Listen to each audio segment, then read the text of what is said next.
Hi guys, today I'm going to do a video request from Amy MCR.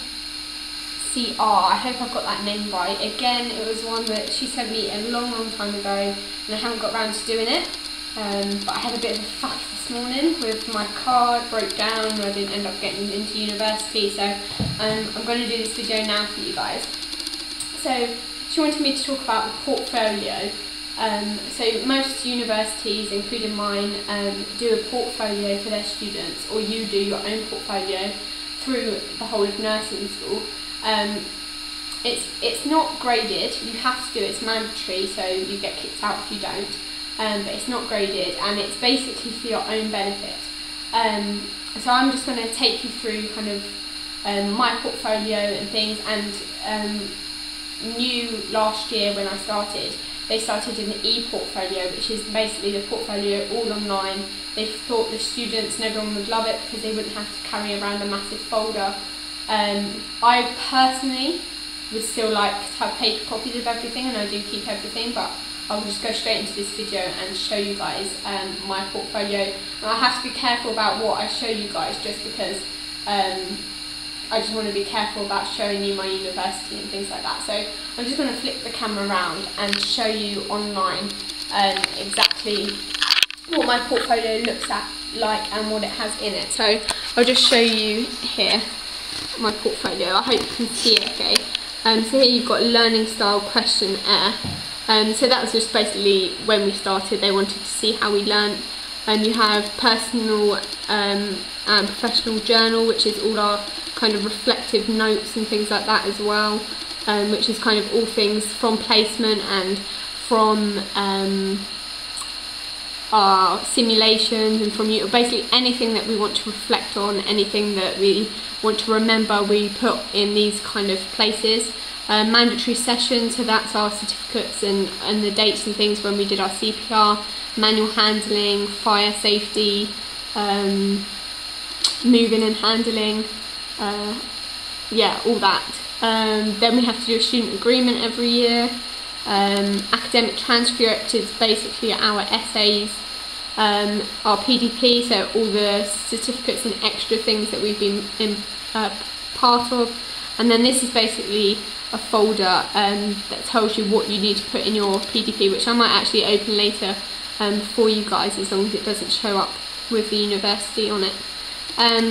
So again, academic learning, professional development in all 3 years of the stage. I'll just zoom out for you. You can see there's certain sections, like this section up here is just kind of general resources, then academic learning, professional development, and interprofessional insights and broadening in perspective. So in here, there's lots and lots of questions about engaging with people, and then year 2 is a little bit different, and year 3, and you do different things each year.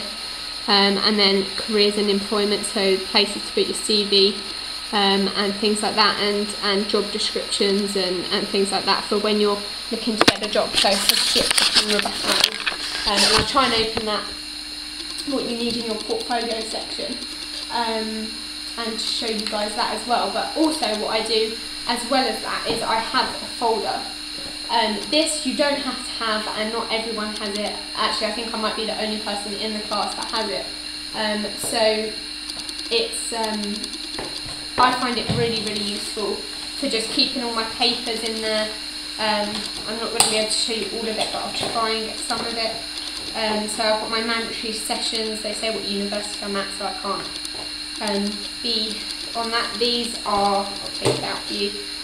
This is my essay, and as you can see, it's got kind of the Turnitin report and my grade, and like all the feedback and the comments that I got, as well as the essay attached to the back. And that's a really useful thing for you to keep, and also it's something that I would just like to keep for when I finish uni, to look back on and see what I've done. These ones, I'm just making sure it hasn't got the university on it. I'll just fold it up like that. These ones are from placement, and they basically write a report about you, about how you've developed, and you take it to the next placement, but I've kept all of those. They tell you actually to copy them, photocopy them and keep them in your professional journals. I've got my hours in there. I've got extra training that I went on. I also have a space in here, so when I was on placement I got training to give epilepsy medication and buccal-midazolam and rectal diazepam. So I kept that in there.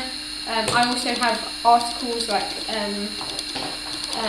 respiratory assessment in children. This is something that I went through again when I was in placement, and one of the third years underlined lots of bits for us, and that would be really helpful for the future. So I've kept that, and I've got other bits that I haven't quite filled in yet, and it's just basically adding to it, and it's all for your own benefit and all when you go and get a job and things like that, to show to potential employers. So I'm just going to turn around the camera again and just let you have a look at what should be in your professional portfolio. So your personal statement, CV, self-evaluation, goals and action plans, certificates, evidence of work experience, dates and like